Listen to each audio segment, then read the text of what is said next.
frontları bilen baglaşyk meselelere aýratyn üns berýär.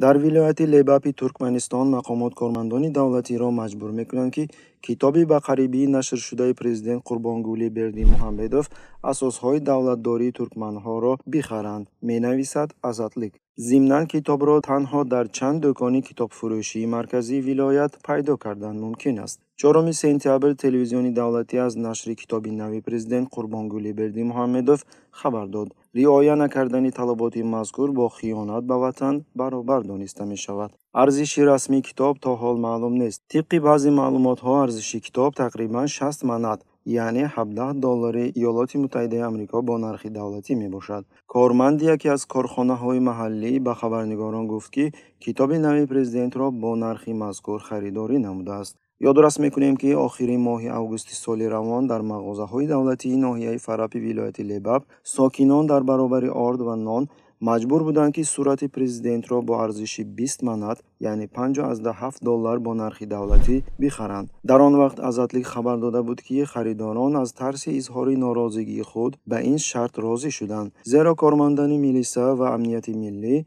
در اطراف مغازه ایستاده نظارت میکردند.